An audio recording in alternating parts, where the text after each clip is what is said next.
Stage 15 of the Tour de France this Monday, the second in the Pyrenees. The 175 riders of the peloton will go from Pagny to Bagnères de Luchon.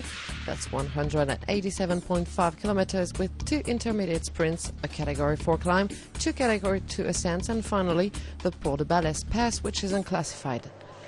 The first hour of race was quick, a pace that positioned Andy Schleck in a group of pursuers on the way down to Paillès, but the man in yellow managed to catch the peloton.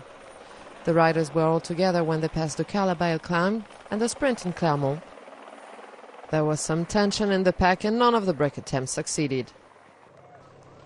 It took over 90 kilometers for the peloton to let a group go. 10 men escaped: Johan van Summeren of Garmin Transitions, Brian Van Borg of Lake Wigas, Luke Roberts of Milram, Sergei Ivanov of Katusha, Loïc Mondori of AG Desert La Mondiale, Alessandro Ballan of BMC, Francesco Reda of Quickstep, Thomas Voeckler and Sébastien Turgot of B-Box, and Aitor Perez Arrieta of Futon Serveto.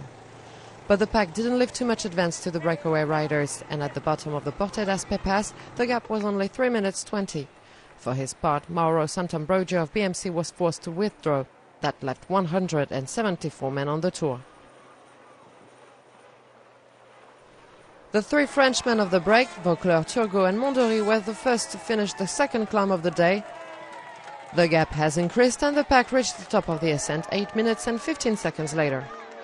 Voeckler was leading at the top of the Arès Pass before descending to the second sprint of the day. The gap was 10 minutes at that point. That was when the Saxe Bank riders accelerated. In the descent to Moléon-Barousse, Iban Mayos, Brett Lancaster and Anthony Gillin slumped. The Spaniard seemed to be in pain, but he managed to get back on his bike. In the Port de Balès pass, the leading group split. Thomas Voeckler took off on his own with 30 kilometers to go.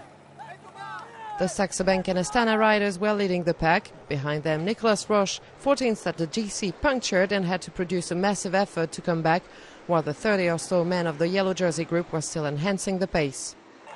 Thomas Voeckler was all alone as he reached the hardest part of the stage, while Andy Schleck finally decided to accelerate, but the 5 leaders of the overall standings were all together and reduced their effort. John Gadret felt good enough to leave the yellow jersey group. Schleck attacked once again and digged a small gap, but his chain got derailed at the worst moment.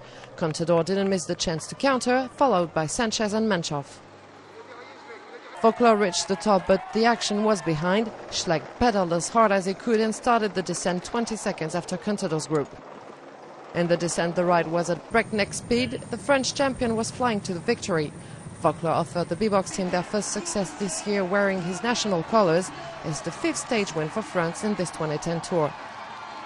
Alberto Contador's group finished 39 seconds ahead of Andy Schleck. The Spaniard puts on the yellow jersey for the first time in Bagnères de Luchon, leading by 8 seconds.